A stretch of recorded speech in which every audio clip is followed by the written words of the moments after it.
ফেব্রুয়ারি থেকে শুরু হওয়া রক্তক্ষয়ী সংঘাত আর জ্বালানি বাজারের অস্থিরতার অবসান ঘটাতে অবশেষে এক টেবিলে ওয়াশিংটন ও তেহরান। শান্তি চুক্তির খবর প্রকাশের পর সোমবার ইরানের রাজধানীতে সাধারণ মানুষের চোখে মুখে ছিল স্বস্তির ছাপ। পাশাপাশি ওয়াশিংটনের উপর অনাস্থার ফলে গভীর এক অনিশ্চয়তাও ধরা পড়ে ইরানিদের চোখে মুখে।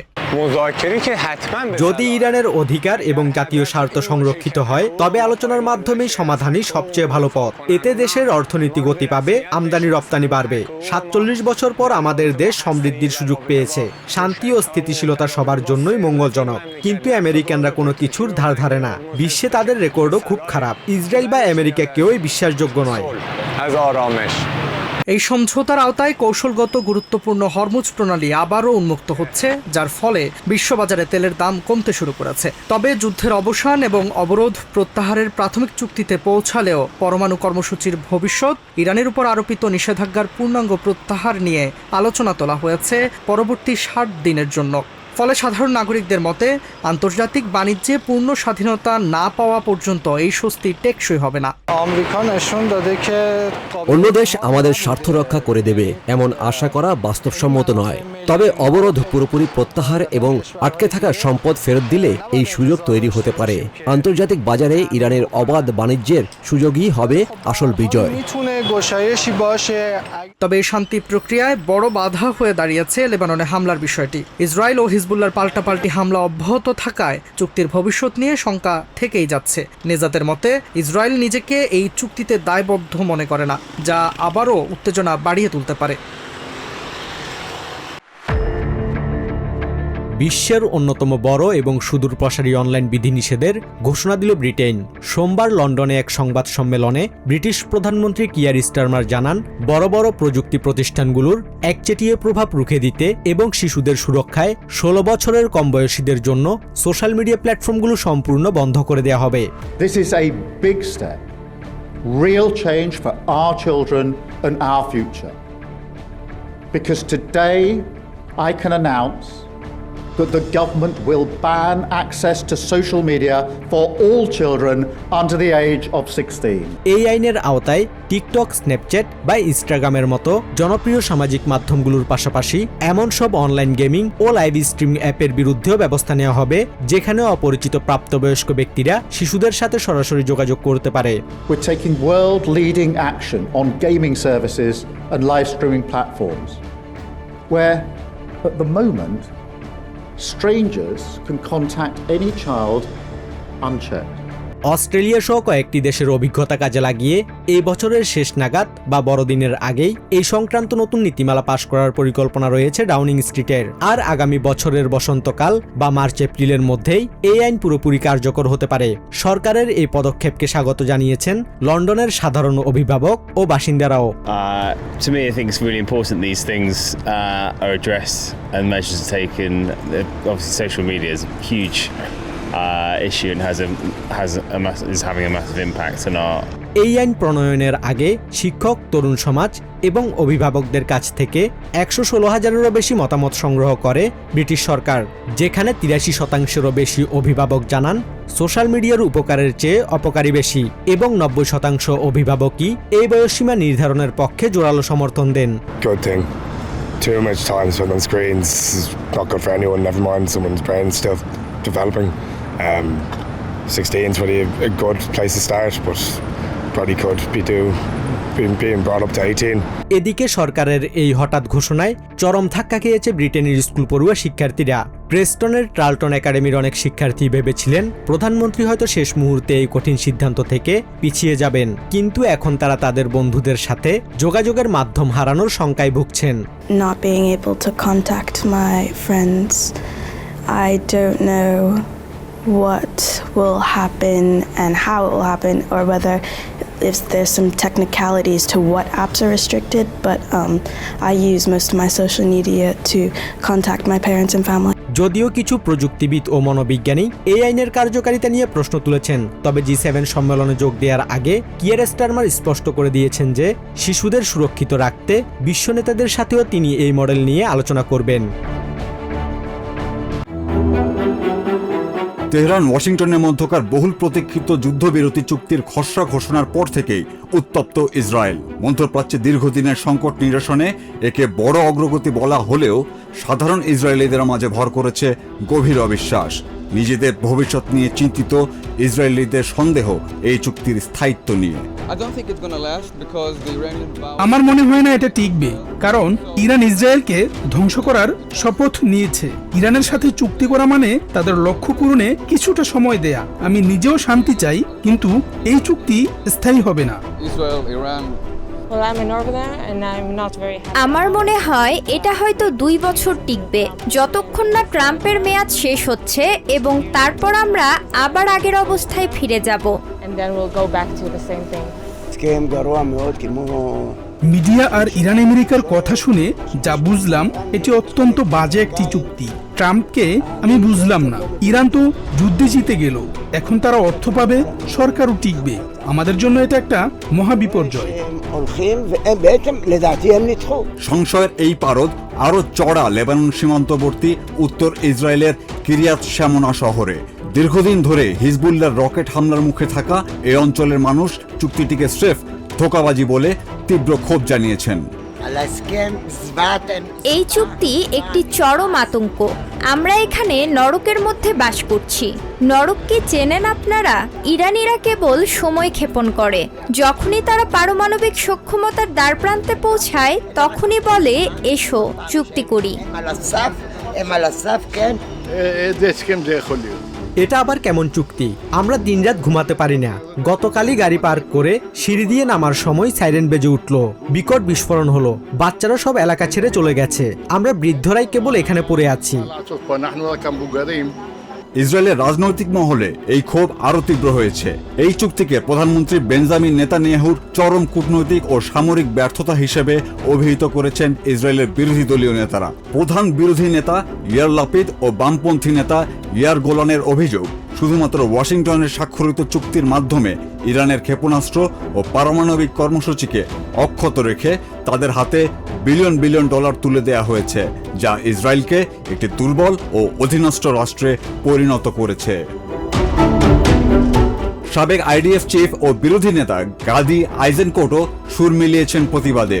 এই চুক্তিকে নেতানিয়াহুর ব্যর্থ সরকারের অন্ধ পরিণতি অভিহিত করে তিনি বলেন, প্রধানমন্ত্রীর পূর্ণাঙ্গ বিজয়ের ফাঁকা প্রতিশ্রুতির সাথে বর্তমান বাস্তবতার পাতাল সম ব্যবধান রয়েছে। দেশটির কট্টরপন্থী মন্ত্রীরাও ইউএস ইরান সমঝোতা চুক্তিকে প্রত্যাখ্যানের ঘোষণা দিয়েছেন। জাতীয় নিরাপত্তা মন্ত্রী ইতামার বেন গাভির, অর্থমন্ত্রী বেজালাল স্মোট্রিচ, প্রতিরক্ষামন্ত্রী ইসরায়েল কাটজও সুর মিলিয়েছেন।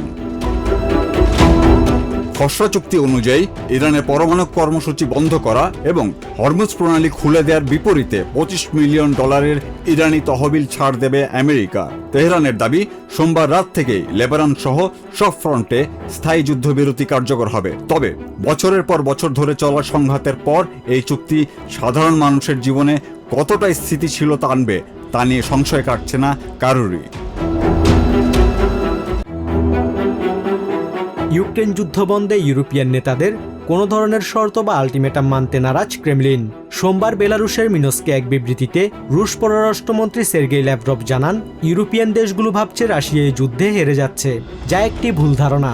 মস্কো কেবল গত বছরের 15 আগস্ট আলাস্কায় প্রেসিডেন্ট ডোনাল্ড ট্রাম্পের দেয়া শান্তি প্রস্তাবের ভিত্তিতেই আলোচনা এগিয়ে নিতে প্রতিশ্রুতিবদ্ধ। ইউরোপিয়ানরা বর্তমান পরিস্থিতিতে ভুল হিসাব করছে।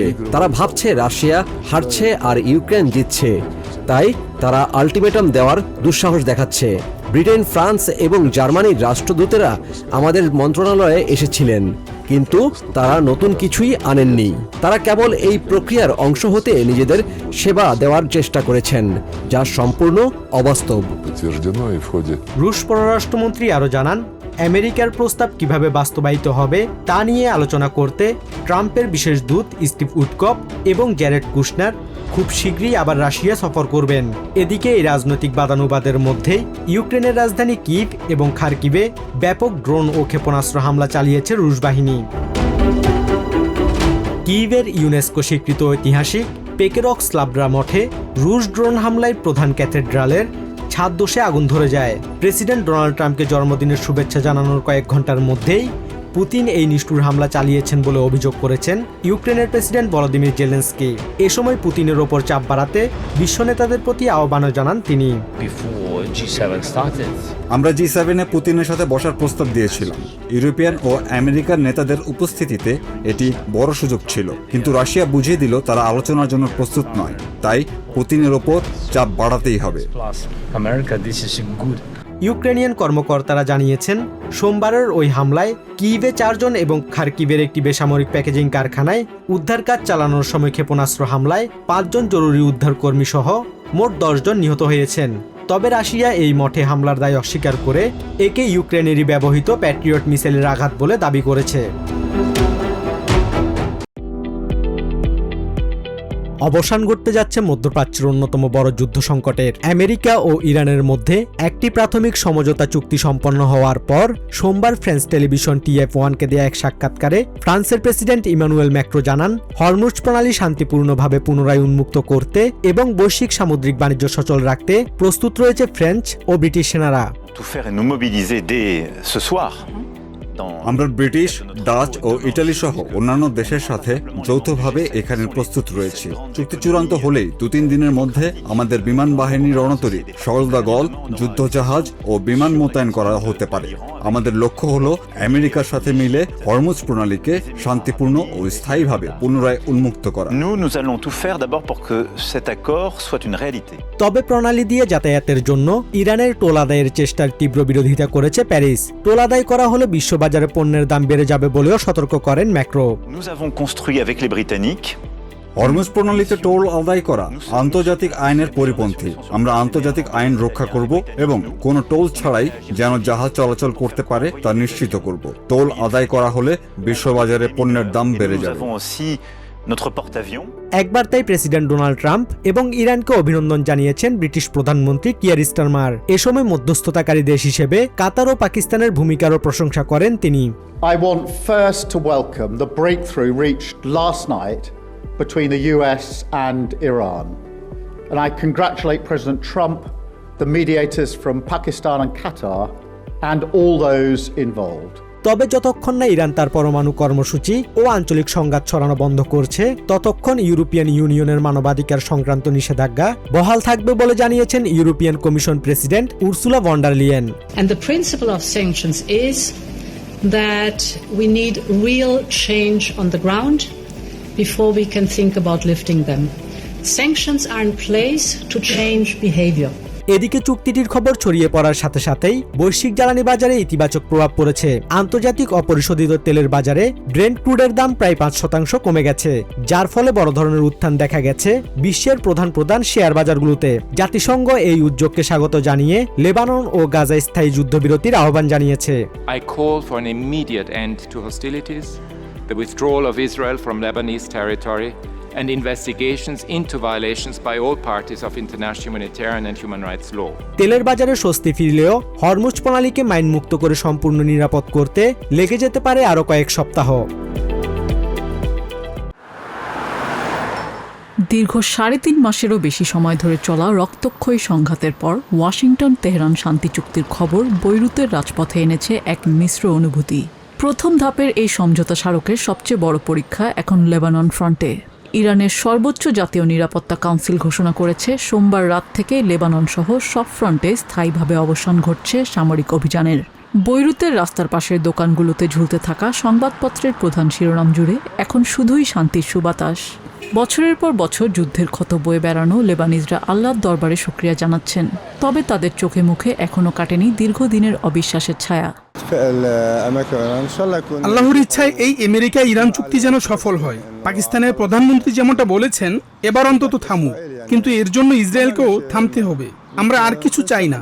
ইসরায়েলি সেনারা শুধু আমাদের দক্ষিণ লেবানন থেকে নিজেদের প্রত্যাহার করেনি। মানুষ ক্লান্ত, তারা নিজেদের ঘরে ফিরতে চায়, কিন্তু পরিস্থিতি যদি আগের মতোই থাকে তবে এই চুক্তির কোনো মূল্য নেই। এই যুদ্ধবিরতিকে ঘিরে লেবাননের ভেতরের মনস্তাত্ত্বিক বিভাজনটাও স্পষ্ট।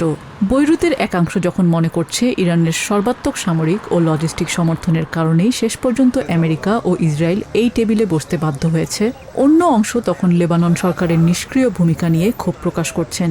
বছরের পর বছর ধরে যুদ্ধবিরতি শব্দের আড়ালে ধ্বংসযজ্ঞ দেখতে দেখতে ক্লান্ত সাধারণ মানুষ এখন আর কোনো রাজনৈতিক প্রতিশ্রুতিকে শতভাগ বিশ্বাস করতে পারছেন না। যুদ্ধবিরতির কথা শুনছি, আল্লাহর ইচ্ছায় এটা যেন সত্যি হয়, কিন্তু সত্যি বলতে আমরা যুদ্ধবিরতি বিশ্বাস করি না। বিগত কত মাস ধরেই তো শুনছি যুদ্ধবিরতি চলছে, অথচ লেবাননের অবস্থা দেখুন, মুখে বলে যুদ্ধবিরতি আর বাস্তবে চারপাশে শুধু ধ্বংসযজ্ঞ। এর বাইরে আর কি বা বলার আছে? আমি অন্তত আর বিশ্বাস করতে পারছি না।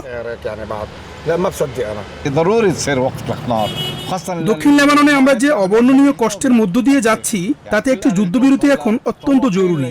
দক্ষিণের সমস্ত মানুষ আজ তাদের নিজেদের ভিটেমাটিতে, নিজেদের শহরে ফিরে যাওয়ার জন্য আকুল হয়ে আছে, তা সে ধ্বংসস্তূপের নিচে হোক কিংবা দখলের অধীনেই হোক।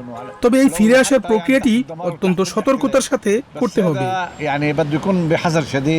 সাধারণ মানুষের এই গভীর সংশয়ের পেছনে রয়েছে তেল আভিভ আর তেহরানের মধ্যকার চরম বিপরীতমুখী সামরিক অবস্থান। চুক্তির খসড়া অনুযায়ী আগামী ৬০ দিনের এই অন্তর্বর্তীকালীন যুদ্ধবিরতির মধ্যে ইরানের ওপর থেকে আমেরিকার নিষেধাজ্ঞা প্রত্যাহারের বিষয়ে চূড়ান্ত আলোচনা হবে। কিন্তু লেবাননের মাটি থেকে এখনই সেনা সরাতে নারাজ ইসরায়েল। দেশটির প্রতিরক্ষা মন্ত্রী ইসরায়েল কাটজ পরিষ্কার জানিয়ে দিয়েছেন, লেবাননের দখলকৃত কোনো অঞ্চল থেকে তাদের বাহিনী সরবে না। উপরন্তু লেবাননকে কেন্দ্র করে ইরান যদি ইসরায়েলে কোনো আঘাত হানে, তবে তার চড়া মূল্য দিতে হবে তেহরানকে। ফলে ডোনাল্ড ট্রাম্পের শান্তি চুক্তি টেবিলে আলোর মুখ দেখলেও লেবানন সীমান্তে আগ্রাসন আসলেই শান্ত হবে কিনা তা নিয়ে চরম ধোঁয়াশা রয়েই গেছে। নিউ ইয়র্ক থেকে সম্প্রচারিত TVN 24 টেলিভিশন, বিশ্বজুড়ে বাঙালির কণ্ঠস্বর।